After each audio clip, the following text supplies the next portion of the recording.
माँ बाप को धन्यवाद देना है। तुमको लगता है कि उनकी गर्ज है, कोई गर्ज वर्ज नहीं है। कभी सड़क पे किसी बच्चे को नंगे घूमते हुए देखना तो अपने माँ बाप को याद करना कि पाल पोस से कम इतना बड़ा तो कर दिया कि अब कुछ कर लो, नहीं तो अगर छोड़ दिए होते सड़क पे तब सोच के देखो क्या होता। इसलिए माँ बाप का ऋण नहीं चुकाया जा सकता।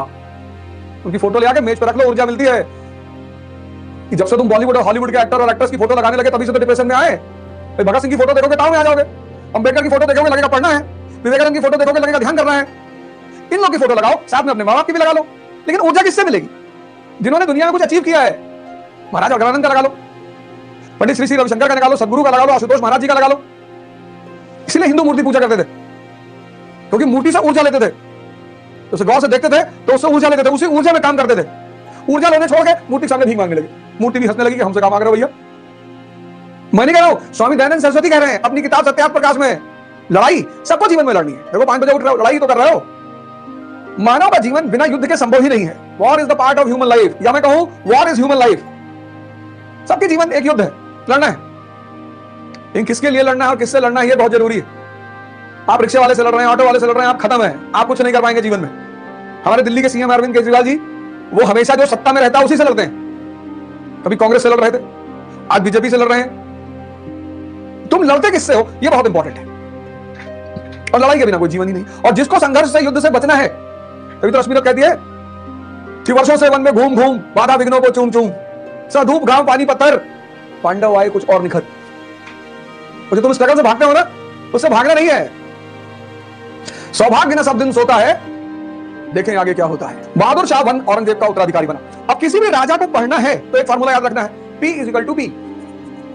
और जिस राजा ने इस फार्मूले का उल्लंघन किया वो मारा गया। राजा ही नहीं, व्यक्ति भी। Policy depends upon priority. तुम्हारी जो नीति है, पॉलिसी डिपेंड्स अपॉन प्रायोरिटी। अब तुम्हारी जो नीति है वो प्राथमिकता के हिसाब से होनी चाहिए।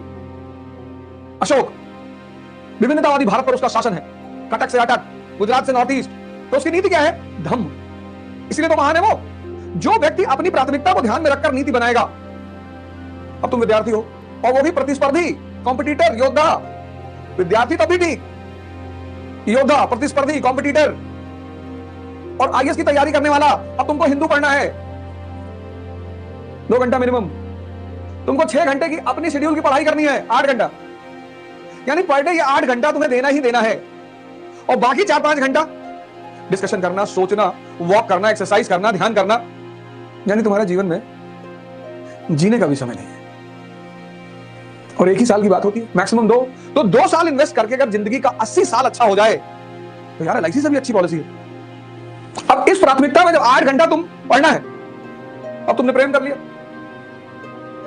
तो तुम्हारी प्राथमिकता ये थी नहीं। प्रेम गलत नहीं है, वो तुम्हारी प्राथमिकता नहीं थी।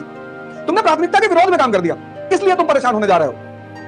तुम प्रेम को दोष मत देना कि हमको लड़की बर्बाद कर दी, करती ही नहीं। जो एप्लीकेशन डालता है कि हमको बर्बाद कर दो, हमको बर्बाद कर दो, तो किसी किसी की इच्छा पूर्ति करती है। इसको बोलते हैं P = P। पॉलिसी किस पे डिपेंड करनी चाहिए? प्राथमिकता की। तुम्हें अपने जीवन की प्राथमिकताएं सेट करनी है, प्रायोरिटीज।